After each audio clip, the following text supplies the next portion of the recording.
Welcome back to the channel. Every week, the world throws headlines at us.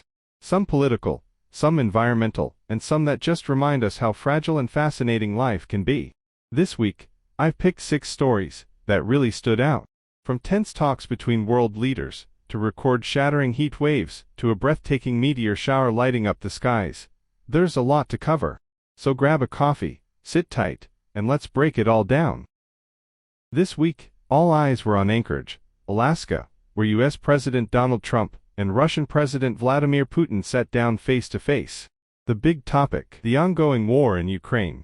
Trump was crystal clear. He wanted a ceasefire, and even went as far as saying he wouldn't be happy if it didn't happen today.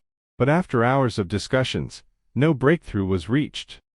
Instead, the summit ended with vague promises, some talk about security guarantees for Ukraine, though not through NATO, and a few symbolic gestures, like Putin laying flowers at a World War II memorial. Meanwhile, global markets twitched at every headline. Oil prices dipped, gold wavered, and defense stocks shifted slightly, as investors tried to read between the lines. For many, it felt like déjà vu, a lot of posturing, but little actual progress. Still, the symbolism of two of the world's most powerful figures sitting across the table can't be ignored. The question is, was this the beginning of a serious negotiation, or just another photo op? For now, the world waits. While politicians traded words, nature turned up the heat, literally. A massive heat dome parked itself over Europe, Asia, and the Middle East, sending temperatures into dangerous new territory. Israel hit a record-breaking 49.7 degrees Celsius. That's 121.5 degrees Fahrenheit, the hottest ever recorded there. Across Europe, places like France, Spain, and even the UK saw thermometers pushing past 40 degrees. In southern Spain, wildfires forced evacuations as flames tore through parched landscapes. In cities, fountains overflowed with crowds looking for relief. And in Gaza, the heat wave collided with power shortages, leaving residents exposed to deadly humid heat with little escape. These aren't just freak weather events, they're warnings.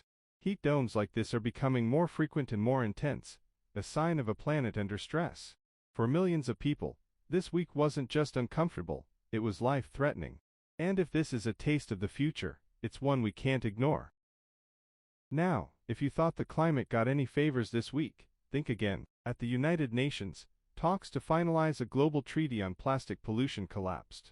Delegates couldn't agree on the most basic question: should we actually limit how much plastic we produce, or should we just focus on recycling what's already out there?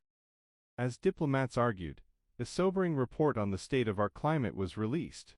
Confirmed what scientists have been warning for years: carbon dioxide levels are now 50% higher than they were before industrialization. Oceans are at their hottest ever recorded, and extreme humid heat days are happening more often, threatening communities worldwide. It's a frustrating contradiction.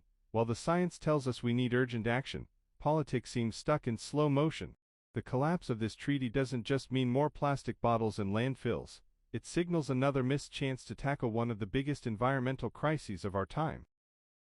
This was also a devastating week for disasters and humanitarian crises across the globe. In India's Jammu and Kashmir region, a sudden cloudburst triggered catastrophic flash floods in Kishtwar. Entire villages were swept away, nearly 60 people were confirmed dead, over 160 injured, and more than 200 are still missing. Rescue efforts continue, but the scale of destruction is overwhelming. In the Mediterranean, a migrant boat carrying desperate families capsized near Lampedusa, leaving at least 26 dead and dozens more missing. Just days earlier, off the coast of Yemen, another tragedy unfolded as a vessel packed with Ethiopian migrants capsized, killing 68 and leaving many unaccounted for. These stories highlight a harsh reality. Thousands are still risking everything for a chance at safety and opportunity. And in Ghana, a military helicopter went down, claiming the lives of 8 people, including government ministers. Each of these incidents alone is heartbreaking, but together, they paint a picture of a world where natural disasters, unsafe migration, and fragile infrastructure are pushing communities to the brink.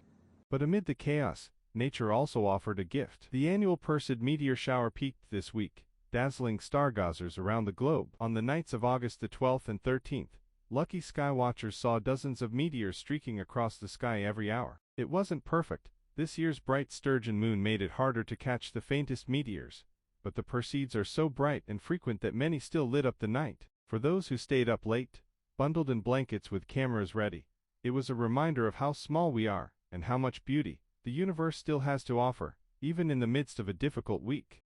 And finally, let's end with something a little different. While political tensions and climate news stole headlines, the city of Astana in Kazakhstan became the world's capital of knowledge. It's hosting the 89th World Library and Information Congress, a gathering of librarians, researchers, and tech experts from all over the world. Under the theme, Connecting Knowledge, Building the Future, the Congress highlights how libraries are no longer just about dusty bookshelves, they're about access to information, bridging the digital divide, and preparing societies for the challenges of the future. It may not make the front pages, but in a time of misinformation and fractured communication, a global celebration of knowledge sharing feels more important than ever.